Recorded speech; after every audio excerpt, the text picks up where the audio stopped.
അൻവർ എംഎൽഎയുടെ ആരോപണങ്ങളിൽ പ്രത്യേക അന്വേഷണ സംഘം പ്രാഥമിക അന്വേഷണം തുടങ്ങി. ഓരോ പരാതിയിലും പ്രത്യേകം അന്വേഷണം നടത്തും. വിശദമായ വിവരശേഖരണം നടത്താനാണ് തീരുമാനം. അതിനുശേഷമാകും പി.വി. അൻവറിന്റെ മൊഴി രേഖപ്പെടുത്തുക. അഷിൻ ഡിയാഗോ തിരുവനന്തപുരത്ത് നിന്ന് നമുക്കൊപ്പം. അഷിൻ ഡിയാഗോ, പ്രത്യേക അന്വേഷണ സംഘത്തിന്റെ അന്വേഷണ രീതി എങ്ങനെയാണ്?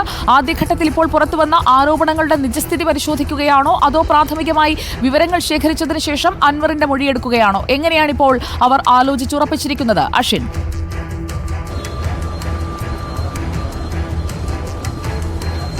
സുജിയ, ഈ അൻവർ, പി.വി. അൻവർ, അദ്ദേഹത്തിന്റെ ആരോപണത്തിൽ വിശദമായ ഒരു അന്വേഷണം നടത്താൻ തന്നെയാണ് പ്രത്യേക അന്വേഷണ സംഘത്തിന്റെ തീരുമാനം. ഇതിന്റെ ആദ്യഘട്ടം എന്നുള്ള നിലയിൽ പ്രാഥമിക വിവരശേഖരണമാണ് ഇപ്പോൾ ഈ പ്രത്യേക അന്വേഷണ സംഘം ആരംഭിച്ചിട്ടുള്ളത്. അദ്ദേഹത്തിൽ നിന്നും കൂടുതൽ വിവരങ്ങൾ ചോദിച്ച് മനസ്സിലാക്കുക. മാത്രമല്ല, അദ്ദേഹം നൽകിയിട്ടുള്ള പരാതിയിൽ, അല്ലെങ്കിൽ ആ ഒരു ആരോപണത്തിൽ, മുഖ്യമന്ത്രിക്കാണ് അദ്ദേഹം പരാതി നൽകിയിട്ടുള്ളത്. ഈ ഒരു ആരോപണത്തിൽ അദ്ദേഹം ഉന്നയിക്കുന്ന കാര്യങ്ങൾ വിശദമായി ഈ സംഘം പരിശോധിക്കും. അതിനുശേഷം കൂടുതൽ തെളിവെടുപ്പ് നടത്തും. അതിനുശേഷമാകും ഈ ഒരു ആവശ്യമുണ്ടെങ്കിൽ മാത്രമാകും പി.വി. അൻവർ എംഎൽഎയുടെ അദ്ദേഹത്തിന്റെ മൊഴി രേഖപ്പെടുത്തുക. അദ്ദേഹത്തിന്റെ പക്കൽ തെളിവുകളുണ്ട്, സ്ക്രീൻഷോട്ടുകളുണ്ട്, അതുപോലെ തന്നെ വോയിസ് കോളുകളുണ്ട്, റെക്കോർഡുകളുണ്ട് എന്ന് അദ്ദേഹം പറയുന്നുണ്ട്. വിശദമായ ഈ ഒരു വിവരശേഖരണത്തിന് ശേഷം ഈ തെളിവുകൾ ഈ അന്വേഷണ സംഘം അദ്ദേഹത്തിന്റെ പക്കൽ നിന്ന് വാങ്ങും. അതിനുശേഷമാകും ഈ അന്വേഷണ സംഘം അദ്ദേഹത്തിന്റെ മൊഴി എടുക്കുക എന്നുള്ളതാണ് നമുക്ക് മനസ്സിലാക്കാൻ സാധിക്കുന്നത്.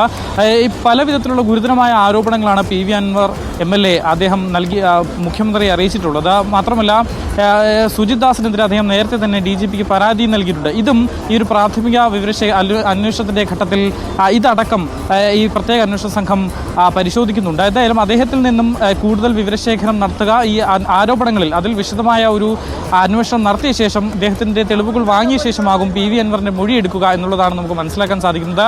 കഴിഞ്ഞ ദിവസങ്ങളിലടക്കം ഈ അന്വേഷണ സംഘത്തിനെതിരെ രൂക്ഷ വിമർശനമാണ് ഉണ്ടായിരുന്നത്. കാരണം ADGPക്കെതിരെയുള്ള പരാതി, അത് അദ്ദേഹത്തിനേക്കാൾ താഴെ ഉള്ള ഉദ്യോഗസ്ഥർ അന്വേഷിച്ചാൽ അതെങ്ങനെ ശരിയാകും, സത്യാവസ്ഥ പുറത്തു വരുമോ എന്നതടക്കമുള്ള കാര്യങ്ങളിലൊക്കെ വലിയ വിമർശനങ്ങൾ ഉണ്ടായിരുന്നു. അപ്പോഴും ഈ ആരോപണങ്ങളുടെ പെരുമഴയ്ക്കിടയിലും ഈ ADGPയെ സംരക്ഷിക്കുന്ന നിലപാടാണ് മുഖ്യമന്ത്രി അടക്കം സ്വീകരിച്ചിട്ടുള്ളത്.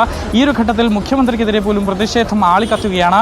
ഇപ്പോൾ അല്പസമയത്തിനകം തന്നെ ഈ സെക്രട്ടേറിയറ്റിന് മുന്നിലേക്ക് യൂത്ത് കോൺഗ്രസിന്റെ അടക്കം നേതൃത്വത്തിൽ ഒരു പ്രതിഷേധ മാർച്ച് ഇങ്ങോട്ടേക്ക് എത്തും. ആ ഒരു മാർച്ച് കൂടി എത്തും.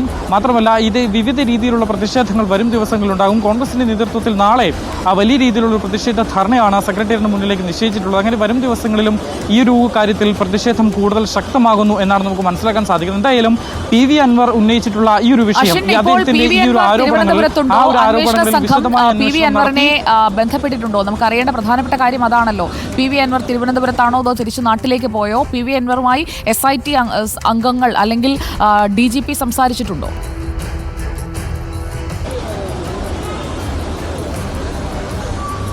അദ്ദേഹത്തിൽ നിന്നും പ്രാഥമിക വിവരങ്ങൾ ചോദിച്ച് മനസ്സിലാക്കിയിട്ടുണ്ട് എന്നാണ് നമുക്ക് മനസ്സിലാക്കാൻ സാധിക്കുന്നത്. ഈ ആരോപണങ്ങളിൽ, അദ്ദേഹത്തിന്റെ ആരോപണങ്ങളെക്കുറിച്ച് അദ്ദേഹത്തോട് ചോദിച്ചിട്ടുണ്ട് എന്നാണ് നമുക്ക് മനസ്സിലാക്കാൻ സാധിക്കുന്നത്. എന്തായാലും അദ്ദേഹത്തിൽ നിന്ന് കൂടുതൽ വിവരങ്ങൾ ശേഖരിച്ച ശേഷം അദ്ദേഹത്തിൽ നിന്ന് പക്കലുണ്ട് എന്ന് പറയപ്പെടുന്ന തെളിവുകളുണ്ട്. ഈ തെളിവുകൾ അദ്ദേഹത്തിൽ നിന്ന് വാങ്ങും. അതുകൂടി പരിശോധിച്ച ശേഷമാകും MLAയുടെ മൊഴി രേഖപ്പെടുത്തുക എന്നുള്ളതാണ് നമുക്ക് ഇപ്പോൾ മനസ്സിലാക്കാൻ കഴിയുന്ന കാര്യം. എന്തായാലും പി.വി. അൻവർ ഈ ഒരു വിഷയത്തിൽ DGP അടക്കം പറഞ്ഞിട്ടുള്ളത് വസ്തുനിഷ്ഠമായ ഒരു അന്വേഷണം നടത്തും എന്നുള്ളത് തന്നെയാണ്. ഈ ഒരു ഘട്ടത്തിൽ നിലവിൽ ഇപ്പോൾ പി.വി. അൻവർ അദ്ദേഹത്തിന്റെ ഈ ഒരു അന്വേഷണത്തിൽ സഹകരിക്കുമെന്നാണ് നമുക്ക് മനസ്സിലാക്കാൻ സാധിക്കുന്നത്. അദ്ദേഹത്തിൽ നിന്നും കൂടുതൽ വിവരശേഖരണം നടത്തി തെളിവുകൾ അടക്കം വാങ്ങിയ ശേഷം വിവരങ്ങളുമായി നമുക്കൊപ്പം ചേർന്നത്. പ്രാഥമിക